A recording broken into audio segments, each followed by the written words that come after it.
So, ayan. Isang magandang araw. Kung ano oras mo po ito mapapanood. Ngayon po, I will teaching how to pay Converge ICT solution, internet connection, using Gcash. Ayan. So, ayan. First step, punta tayo sa Gcash natin. Gcash. Ayan. Unang-una, kailangan meron kang balance. Merong laman yung Gcash mo. At syempre, kailangan mas mataas yan doon sa babayaran mo kung magkano. So, ayan. And then next, punta ka sa Pay Bills.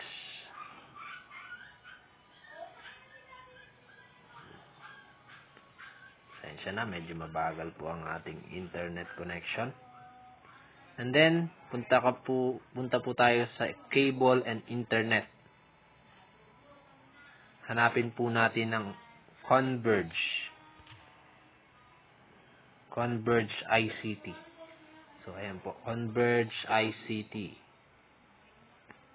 And then, enter po natin yung 13-digit na account number. 147 47 02 06 9583. So, ayan po yung sa amin. 147 47 02 06 9583. So, ayan, make it sure po yan, ha. Double check nyo po yung account number nyo. Account name naman po ay check natin dito sa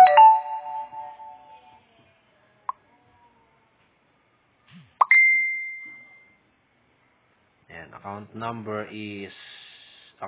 is Virginia V. Tualia na lang. Enter mo kung magkano po ba. 2012, 2013 na lang natin. 2013. And then, pwede mo pong ilagay yung email address mo para meron kang send nila yung proof of billing po natin. Lagay natin yung email ko. Ayan. So, ayan. Next po. Ayan. Pwede nyo double check yung account number nyo. 1474 702 06 9583. Ayan. And then, account name is Virginia Tualia. Confirm. Wait nyo lang po. Ma-confirm yung inyong payment.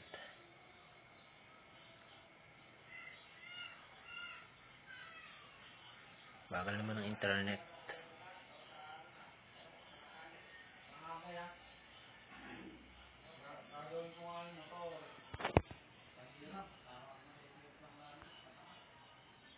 So, ayan.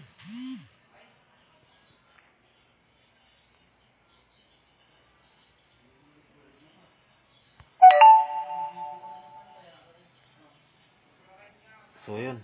So, sa bagal ng internet, nagloko yung internet connection, na pay bills na siya. Ayan, balik tayo sa Gcash natin.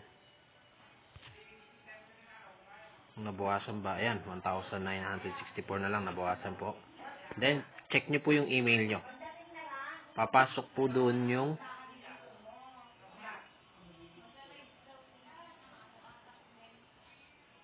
ayan, papasok po dyan yun. Pasok po dyan yun.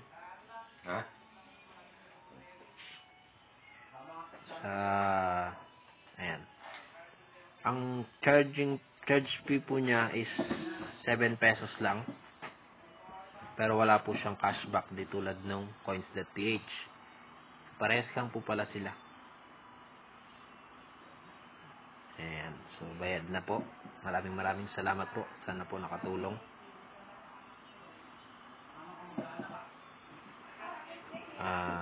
Like and share po ng video natin para po marami pang matulungan. And then,